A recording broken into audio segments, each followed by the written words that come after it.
ಕೃಷ್ಣೇಗೌಡರ ದೊಡ್ಡ ಮನೆಯ ಆ ವಿಶಾಲವಾದ ಹಜಾರದಲ್ಲಿ ಹಬ್ಬದ ಕಳೆ ಇಮ್ಮಡಿಸಿತ್ತು. 10 ವರ್ಷಗಳಿಂದ ಯಾವ ಮನೆಯ ಗೋಡೆಗಳು ಕೇವಲ ಒಂದು ಹೆಣ್ಣಿನ ನಿಟ್ಟುಸಿರು ಮತ್ತು ಮೌನದ ಕಣ್ಣೀರನ್ನು ಮಾತ್ರ ಕೇಳುತ್ತಿದ್ದವೋ, ಇವತ್ತು ಅದೇ ಗೋಡೆಗಳು ಮಂಗಳವಾದ್ಯದ ಸಪ್ಪಳಕ್ಕೆ ಕಾಯುತ್ತಿದ್ದವು. ರಾಜ್ಗುರು ಕುಟುಂಬದವರು ಅಧಿಕೃತವಾಗಿ ಮದುವೆಯ ಪ್ರಸ್ತಾಪವನ್ನು ತಂದ ತಕ್ಷಣ ಇಡೀ ಹಳ್ಳಿಯೇ ಸಡಗರದ ಸಾಗರದಲ್ಲಿ ಮುಳುಗಿ ಹೋಗಿತ್ತು. ತಾತ ಕೃಷ್ಣೇಗೌಡರ ಮುಖದಲ್ಲಿ 10 ವರ್ಷಗಳ ನಂತರ ಒಂದು ನಿರಾಳವಾದ ನೆಮ್ಮದಿ ಕಾಣಿಸ್ತಿತ್ತು. ಅವರು ತಕ್ಷಣವೇ ಊರಿನ ಪುರೋಹಿತರನ್ನು ಕರೆಸಿ ಮದುವೆಯ ಶುಭ ಮುಹೂರ್ತವನ್ನು ನಿಗದಿಪಡಿಸಲು ಹೇಳಿದರು.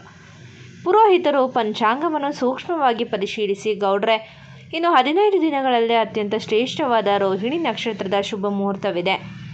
ರಾಜ್ಗುರು ವಂಶದ ಸಿಂಹ ಅಭಿಮನ್ಯು ಮತ್ತು ನಿಮ್ಮ ಮನೆ ಮಹಾಲಕ್ಷ್ಮಿ ಸೀತೆಯ ಜಾತಕ 100ಕ್ಕೆ 100 ಹೊಂದಾಣಿಕೆಯಾಗಿದೆ. ಈ ಜೋಡಿ ಜನ್ಮ ಜನ್ಮಾಂತರದ ಬಂಧ ಎಂದು ಮುಹೂರ್ತವನ್ನು ನಿಗದಿಪಡಿಸಿದರು. ಮದುವೆಯ ದಿನ ನಿಗದಿಯಾಗುತ್ತಿದ್ದಂತೆ ಬೆಂಗಳೂರಿನ ರಾಜಗುರು ನಿವಾಸ ಮತ್ತು ಹಳ್ಳಿಯ ದೊಡ್ಡ ಮನೆ ಎರಡೂ ಕಡೆ ಯುದ್ಧೋಪಾದಿಯಲ್ಲಿ ಸಿದ್ಧತೆಗಳು ಆರಂಭವಾದವು. ಅಭಿಮನ್ಯು ತನ್ನ ಬಿಸಿನೆಸ್ ಸಾಮ್ರಾಜ್ಯದ ಕೆಲಸಗಳನ್ನು ತನ್ನ ಆಪ್ತ ಗೆಳೆಯ ರಾಮ್ ಶೆಟ್ಟಿಗೆ ವಹಿಸಿ ಮದುವೆಯ ಪ್ರತಿಯೊಂದು ಸಣ್ಣ ಜವಾಬ್ದಾರಿಯನ್ನು ತಾನೇ ಖುದ್ದಾಗಿ ನೋಡಿಕೊಳ್ಳುತ್ತಿದ್ದನು. ಸೀತೆಗಾಗಿ ದೇಶದ ಅತ್ಯಂತ ಪ್ರತಿಷ್ಠಿತ ವಿನ್ಯಾಸಕರಿಂದ ವಿಶೇಷವಾದ ಬಂಗಾರದ ಎಳೆಗಳಿಂದ ನೇಯ್ದ ಕಾಂಜೀವರಂ ರೇಷ್ಮೆ ಸೀರೆಯನ್ನು ಸಿದ್ಧಪಡಿಸಲಾಯಿತು. ಆತ ಹಳ್ಳಿಯ ದೊಡ್ಡಮನೆಯಲ್ಲಿ ಅಜ್ಜಿ ಗಂಗಮ್ಮ ಮತ್ತು ತಾಯಿ ಕನಕಮ್ಮ ಇಬ್ಬರೂ ಮದುವೆಯ ಸಾಂಪ್ರದಾಯಿಕ ಅಡುಗೆಗಳು ಮತ್ತು ನೆಂಟರಿಷ್ಟರ ಉಪಚಾರದ ಜವಾಬ್ದಾರಿಯನ್ನು ವಹಿಸಿಕೊಂಡಿದ್ದರು. ಅಹಲ್ಯ ಮಾತ್ರ ಪ್ರತಿದಿನ ಹಳ್ಳಿಗೆ ಫೋನ್ ಮಾಡಿ ಸೀತೆಯ ಜೊತೆ ಹರಟೆ ಹೊಡೆಯುತ್ತಿದ್ದಳು. ಸೀತೆಯವರೇ, ಮದುವೆಯ ದಿನ ನೀವು ಮಂಟಪಕ್ಕೆ ಬರುವಾಗ ನನ್ನ ಅಣ್ಣ ನಿಮ್ಮನ್ನು ನೋಡಿ ಪ್ರಜ್ಞೆ ತಪ್ಪಿ ಬಿದ್ದರೂ ಆಶ್ಚರ್ಯವಿಲ್ಲ. ಅಷ್ಟೊಂದು ಸುಂದರವಾದ ಒಡವೆಗಳನ್ನು ನಿಮಗಾಗಿ ಅಮ್ಮ ರೆಡಿ ಮಾಡ್ತಿದ್ದಾರೆ ಎಂದು ಅಹಲ್ಯ ಪೀಡಿಸುತ್ತಿದ್ದಳು. ಸೀತೆ ಕೇವಲ ಫೋನ್ನಲ್ಲಿ ಅವಳ ಮಾತುಗಳನ್ನು ಕೇಳಿ ನಾಚಿಕೆಯಿಂದ ಕೆಂಪಗಾಗುತ್ತಿದ್ದಳು. ಮದುವೆಗೆ 3 ದಿನ ಬಾಕಿ ಇರುವಾಗ ಹಳದಿ ಶಾಸ್ತ್ರದ ಶುಭ ದಿನ ಬಂದಿತ್ತು. ಹಳ್ಳಿಯ ಮನೆಯ ಅಂಗಳಕ್ಕೆ ಹಸಿರು ಚಪ್ಪರ ಹಾಕಿ ಬಾಳೆ ಕಂಬಗಳನ್ನು ಕಟ್ಟಿ ಸಿಂಗರಿಸಲಾಗಿತ್ತು. ಊರಿನ ಮುತ್ತೈದೆಯರೆಲ್ಲರೂ ನೆರೆದಿದ್ದರು. ಸೀತೆ ಹಳದಿ ಬಣ್ಣದ ಸರಳ ಸೀರೆಯನ್ನು ಉಟ್ಟು ಹಸಿರು ಬಳೆಗಳನ್ನು ತೊಟ್ಟು ಅಂಗಳದ ಮಧ್ಯದಲ್ಲಿ ಮರದ ಮಣೆಯ ಮೇಲೆ ಬಂದು ಕುಳಿತಳು. ತಾಯಿ ಕನಕಮ್ಮ ಅರಿಶಿಣದ ಕೊಂಬನ್ನು ಅರೆದು ತಂದ ಬಟ್ಟಲನ್ನು ಹಿಡಿದು ಸೀತೆಯ ಸನಿಹ ಬಂದರು. ಸೀತೆಯ ಮುಖವನ್ನು ನೋಡುತ್ತಿದ್ದಂತೆ ಕನಕಮ್ಮ ಕಣ್ಣುಗಳಿಂದ ತಾನೇ ತಿಳಿಯದಂತೆ ನೀರು ಸರಸರನೆ ಸುರಿಯಲಾರಂಭಿಸಿತ್ತು. 10 ವರ್ಷಗಳ ಹಿಂದೆ ಅದೇ ಅಂಗಳದಲ್ಲಿ ಸೀತೆಯ ಬದುಕನ್ನು ಕತ್ತಲೆಗೆ ತಳ್ಳಿದ ಆ ಕಹಿ ನೆನಪುಗಳು ಅವರ ಕಣ್ಣ ಮುಂದೆ ಬಂದು ಹೋದವು.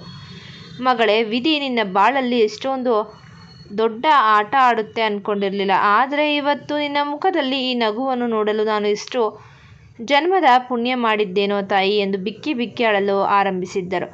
ಸೀತೆ ತಕ್ಷಣವೇ ಎದ್ದು ನಿಂತು ತಾಯಿಯನ್ನು ಗಟ್ಟಿಯಾಗಿ ಅಪ್ಪಿಕೊಂಡಳು. ಇಬ್ಬರ ಕಣ್ಣೀರನ್ನು ನೋಡಿ ಅಂಗಳದಲ್ಲಿದ್ದ ಅಜ್ಜಿ ಗಂಗಮ್ಮ ಮತ್ತು ಊರಿನ ಹೆಣ್ಣು ಮಕ್ಕಳ ಕಣ್ಣುಗಳು ಒದ್ದೆಯಾದವು.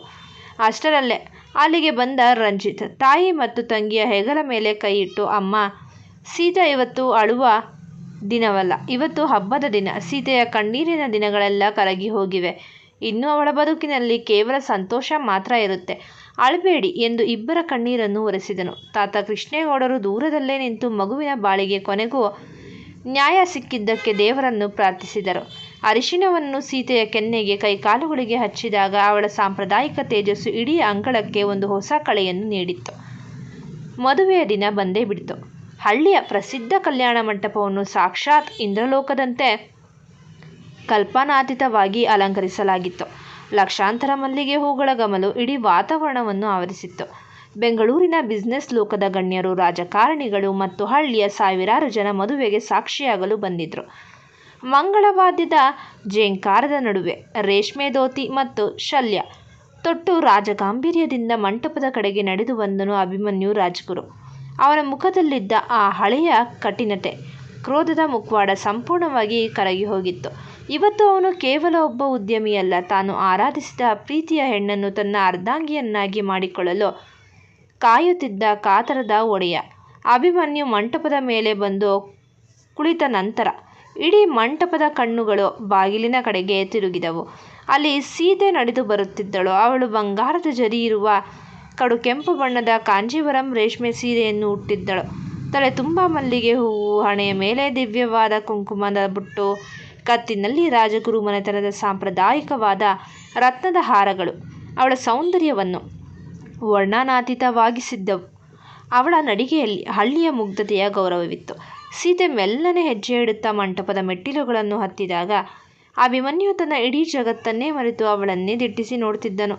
ಅವನ ಕಣ್ಣುಗಳು ಅವಳ ಸೌಂದರ್ಯಕ್ಕೆ ಮತ್ತು ಅವಳೊಳಗಿನ ಪಾವಿತ್ರ್ಯತೆಗೆ ಶರಣವಾಗಿದ್ದವು. ಪುರೋಹಿತರು ಮಂತ್ರ ಘೋಷಗಳನ್ನು ತೀವ್ರಗೊಳಿಸಿದರು. ಮಾಂಗಲ್ಯಂ ತಂತು ನಾನೇನ ಮಮ ಜೀವನ ಹೇತುನಾ ಎಂಬ ಪವಿತ್ರ ಮಂತ್ರ ಇಡೀ ಮಂಟಪದಲ್ಲಿ ಪ್ರತಿಧ್ವನಿಸುತ್ತಿತ್ತು. ಅಭಿಮನ್ಯು ತನ್ನ ದೃಢವಾದ ಕೈಗಳಲ್ಲಿ ಆ ಪವಿತ್ರವಾದ ಮಂಗಲಸೂತ್ರವನ್ನು ಹಿಡಿದುಕೊಂಡನು. ಅವನು ಸೀತೆಯ ಕಣ್ಣುಗಳನ್ನು ನೋಡಿದಾಗ ಸೀತೆಯ ಕಣ್ಣುಗಳಲ್ಲೂ ಆನಂದದ ಕಣ್ಣೀರು ತುಂಬಿತ್ತು. ಇದು ಕೇವಲ ಮದುವೆಯಲ್ಲ, 10 ವರ್ಷಗಳ ಕಾಲ ಸಮಾಜ ನೀಡಿದ ನೋವಿಗೆ, ಕತ್ತಲೆಗೆ ಕಾಲವು ನೀಡಿದ ಅತ್ಯಂತ ಸುಂದರವಾದ ಉತ್ತರವಾಗಿತ್ತು. ಅಭಿಮನ್ಯು ಸೀತೆಯ ಕೊರಳಿಗೆ 3 ಗಂಟುಗಳನ್ನು ಹಾಕಿ ಮಾಂಗಲ್ಯ ಧಾರಣೆ ಮಾಡಿದ್ದನು. ಇಡೀ ಮಂಟಪದಲ್ಲಿ ಚಪ್ಪಾಳೆಗಳ ಸುರಿಮಳೆಯಾಯಿತು. ಅಕ್ಷತೆಯ ಧಾರೆ ಹರಿಯಿತು. ನಾಗಸ್ವರದ ಸಪ್ಪಳ ಮುಗಿಲು ಮುಟ್ಟಿತ್ತು. ತಾಯಿ ಕನಕಮ್ಮ ಮತ್ತು ತಾತ ಕೃಷ್ಣೇಗೌಡರ ಕೈ ಮುಗಿದು ಕಣ್ಣೀರಿಡುತ್ತಾ ದೇವರಿಗೆ ಧನ್ಯವಾದ ಅರ್ಪಿಸಿದ್ದರು. ದೇವಿಕಾ ರಾಜಗುರು ಮತ್ತು ಜಗದೀಶ್ ಪ್ರಸಾದ್ ಹೆಮ್ಮೆಯಿಂದ ಹೊಸ ಜೋಡಿಯನ್ನು ಆಶೀರ್ವದಿಸಿದರು. ಅಹಲ್ಯ ಮತ್ತು ರಾಮ್ ಶೆಟ್ಟಿ ಮಂಟಪದ ಮೇಲೆ ಬಂದು ಜೋರಾಗಿ ಕಿರುಚುತ್ತಾ ಸಂಭ್ರಮಿಸಿದರು. ರಾಮ್ ಮೆಲ್ಲನೆ ನಗುತ್ತಾ ತನ್ನ ಫೋನ್ ತೆಗೆದು, ಅಭಿ, ಸೀತೆಯವರೇ, ಈಗ ಸ್ವಲ್ಪ ಇಲ್ಲಿ ನೋಡಿ ಎಂದನು. ಅಭಿಮನ್ಯು ಸೀತೆಯ ಹೆಗಲ ಮೇಲೆ ಅತ್ಯಂತ ಪ್ರೀತಿಯಿಂದ ಕೈಯಿಟ್ಟು ಅವಳ ಸನಿಹ ನಿಂತನು. ಸೀತೆ ನಾಚಿಕೆಯಿಂದ ತನ್ನ ಮುದ್ದಾದ ಮುಗುಳ್ನಗುವನ್ನು ಬೀರಿದಳು. ರಾಮ್ ಶೆಟ್ಟಿ ಆ ಅಪರೂಪದ ಜನ್ಮಾಂತರದ ಒಲವಿನ ಬಂಧವನ್ನು ತನ್ನ ಕ್ಯಾಮ್ರಾದಲ್ಲಿ ಕ್ಲಿಕ್ ಮಾಡಿ ಸೆರೆ ಹಿಡಿದನು. ಮದುವೆಯ ಎಲ್ಲ ಶಾಸ್ತ್ರಗಳೂ ಮುಗಿದು ರಾಜಗುರು ನಿವಾಸದ ಸುಂದರವಾಗಿ ಅಲಂಕರಿಸಲ್ಪಟ್ಟಿದ್ದ ಶಯನಗೃಹದಲ್ಲಿ ಸೀತೆ ಒಬ್ಬಳೇ ಕುಳಿತಿದ್ದಳು. ಹಾಲಿನ ಲೋಟವನ್ನು ಹಿಡಿದು ಒಳಗೆ ಬಂದ ಅಭಿಮನ್ಯು ಬಾಗಿಲನ್ನು ಮೆಲ್ಲನೆ ಹಾಕಿದನು. ಅವನು ಸೀತೆಯ ಸನಿಹ ಬಂದು ಹಾಸಿಗೆಯ ಮೇಲೆ ಕುಳಿತುಕೊಂಡನು. ಸೀತೆ ತಲೆ ತಗ್ಗಿಸಿ ಕುಳಿತಿದ್ದಾಗ ಅಭಿಮನ್ಯು ನಿಧಾನವಾಗಿ ಅವಳ ಗಲ್ಲವನ್ನು ಹಿಡಿದು ಮುಖವನ್ನು ಮೇಲೆತ್ತಿದ್ದನು. ಅವಳ ಕಣ್ಣುಗಳಲ್ಲಿ ಇನ್ನೂ ಒಂದು ಹನಿ ಕಣ್ಣೀರಿತ್ತು. ಅಭಿಮನ್ಯು ಆ ಕಣ್ಣೀರನ್ನು ತನ್ನ ಬೆರಳುಗಳಿಂದ ಅತ್ಯಂತ ಮೃದುವಾಗಿ ಒರೆಸಿ ಹೇಳಿದನು, ಸೀತೆ, 10 ವರ್ಷಗಳ ಕಾಲ ಇಡೀ ಜಗತ್ತು ನಿಮ್ಮನ್ನು ಕತ್ತಲಲ್ಲಿ ಇಟ್ಟಿರಬಹುದು. ಆದರೆ ಇನ್ಮುಂದೆ ಈ ಅಭಿಮನ್ಯು ಬದುಕಿರುವವರೆಗೂ ನಿಮ್ಮ ಕಣ್ಣಲ್ಲಿ ಒಂದು ಹನಿ ನೀರು ಬರಲು ನಾನು ಬಿಡಲ್ಲ. ನಿಮ್ಮ ಕಲೆ, ನಿಮ್ಮ ಮುಗ್ಧತೆ ಇನ್ಮುಂದೆ ನನ್ನ ಇಡೀ ಸಾಮ್ರಾಜ್ಯವನ್ನು ಆಳುತ್ತೆ. ನೀವು ನನ್ನ ಬದುಕಿನ ಏಕೈಕ ಮಹಾಲಕ್ಷ್ಮಿ. ಸೀತೆ ಭಾವುಕಳಾಗಿ ಅಭಿಮನ್ಯುನ ವಿಶಾಲವಾದ ಎದೆಗೆ ವಾಲಿ ಅವನನ್ನು ಗಟ್ಟಿಯಾಗಿ ಅಪ್ಪಿಕೊಂಡಳು. 10 ವರ್ಷಗಳ ಆ ತಣ್ಣನೆಯ ಮೌನದ ಗೋಡೆಗಳು ಕೊನೆಗೂ ಅಭಿಮನ್ಯುನ ಪ್ರೀತಿಯ ಶಾಖಕ್ಕೆ ಕರಗಿ ನೀರಾಗಿದ್ದವು. ಕೋಣೆಯ ಕಿಟಕಿಯ ಹೊರಗೆ ನಸುಕಿನ ಹೊಸ ಬೆಳಕು ಮೂಡುತ್ತಿತ್ತು. ಅದು ಕೇವಲ ಒಂದು ಹೊಸ ದಿನದ ಆರಂಭವಾಗಿರಲಿಲ್ಲ, ಬದಲಿಗೆ ಸೀತೆ ಮತ್ತು ಅಭಿಮನ್ಯುವಿನ ಜನ್ಮಾಂತರದ ಪ್ರೀತಿಯ ಮಹಾಸಂಗಮದ ದಿವ್ಯ ಆರಂಭವಾಗಿತ್ತು. ಮದುವೆಯ ಮಧುರ ಸಂಭ್ರಮ ಮುಗಿದ ನಂತರ ಅಭಿಮನ್ಯು ಮತ್ತು ಸೀತೆಯ ಜಂಟಿ ಪಯಣ ಉದ್ಯಮ ಲೋಕದಲ್ಲಿ ಹೊಸ ಚರಿತ್ರೆಯನ್ನು ಬರೆಯಿತು. ಸೀತೆ ಕೇವಲ ರಾಜಗುರು ಕುಟುಂಬದ ಸೊಸೆಯಾಗಿ 4 ಗೋಡೆಗಳ ಮಧ್ಯೆ ಉಳಿಯಲಿಲ್ಲ. ಅಭಿಮನ್ಯು ಹೂಡಿದ್ದ 50 ಕೋಟಿ ರೂಪಾಯಿಗಳ ರಾಜಗುರು ಕಲಾ ಅಕಾಡೆಮಿ ಪ್ರಾಜೆಕ್ಟ್ ಸೀತೆಯ ದಿವ್ಯ ನಾಯಕತ್ವ ಹಾಗೂ ಪರಿಶ್ರಮದಿಂದ ಕೇವಲ 2 ವರ್ಷಗಳಲ್ಲಿ 500 ಕೋಟಿಗೂ ಮಿಗಿಲಾದ ಬೃಹತ್ ಜಾಗತಿಕ ಬ್ರ್ಯಾಂಡ್ ಆಗಿ ಹೊರಹೊಮ್ಮಿತ್ತು. ಸೀತೆ ಗ್ರಾಮೀಣ ಭಾಗದ ಸಹಸ್ರಾರು ಮಹಿಳೆಯರ ಬಾಳಿಗೆ ಬೆಳಕಾಗುವ ಮೂಲಕ ದೇಶದ ಅತ್ಯುನ್ನತ ವರ್ಷದ ಮಹಿಳಾ ಉದ್ಯಮಿ ಪ್ರಶಸ್ತಿಯನ್ನು ತನ್ನದಾಗಿಸಿಕೊಂಡಳು. ಹಳ್ಳಿಯ ಕತ್ತಲೆ ಕೋಣೆಯಲ್ಲಿದ್ದ ಹೆಣ್ಣು ಮಗಳು ಇಂದು ಜಾಗತಿಕ ಮಟ್ಟದ ಬಿಸಿನೆಸ್ ಫೋರಂಗಳಲ್ಲಿ ಭಾರತದ ಸಾಂಸ್ಕೃತಿಕ ಮತ್ತು ಆರ್ಥಿಕ ಶಕ್ತಿಯ ಬಗ್ಗೆ ಭಾಷಣ ಮಾಡುವಾಗ ಮುಂಭಾಗದಲ್ಲಿ ಕುಳಿತಿರುವ ಅಭಿಮನ್ಯು ರಾಜಗುರು ಕಣ್ಣಲ್ಲಿ ಹೆಮ್ಮೆಯ ಅಶ್ರುಬಿಂದುಗಳು ಮೂಡುತ್ತಿದ್ದವು. ಇಬ್ಬರು ಒಟ್ಟಾಗಿ ಇಡೀ ಭಾರತೀಯ ಉದ್ಯಮ ರಂಗದ ಅತ್ಯುನ್ನತ ಶಿಖರಾಗ್ರ ಸ್ಥಾನದಲ್ಲಿ ಜಂಟಿ ಸಾಮ್ರಾಟರಾಗಿ ರಾಜಗಾಂಭೀರ್ಯದಿಂದ ಮಿಂಚತೊಡಗಿದರು. ಇತ್ತ ರಾಜಗುರು ನಿವಾಸದಿಂದ ಹೊರಹಾಕಲ್ಪಟ್ಟ ನತಾಶಾ ಮತ್ತು ಮಾಲಿನಿ ಲಂಡನ್ಗೆ ಮರಳಿದಾರರೋ ಅಲ್ಲಿ ಅವರಿಗೆ ನೆಮ್ಮದಿ ಸಿಗಲಿಲ್ಲ. ಸೀತೆ ಮತ್ತು ಅಭಿಮನ್ಯುನ ದಿನೇ ದಿನೇ ಯಶಸ್ಸಿನ ಉತ್ತುಂಗಕ್ಕೇರುತ್ತಾ ಟಿವಿ, ಪತ್ರಿಕೆ ಹಾಗೂ ಸಾಮಾಜಿಕ ಜಾಲತಾಣಗಳಲ್ಲಿ ವಿಶ್ವದಾದ್ಯಂತ ಗೌರವಿಸಲ್ಪಡುತ್ತಿರುವುದನ್ನು ಕಂಡು ನತಾಶಾಗೆ ದಿನನಿತ್ಯ ಇಡೀ ದೇಹ ಉರಿ ಉರಿಯಾಗಿತ್ತು. ಅವಳ ಅಸೂಯೆ ಮತ್ತು ದ್ವೇಷದ ಜ್ವಾಲೆ ಅವಳನ್ನೇ ಒಳಗೊಳಗೆ ದಹಿಸುತ್ತಿತ್ತು.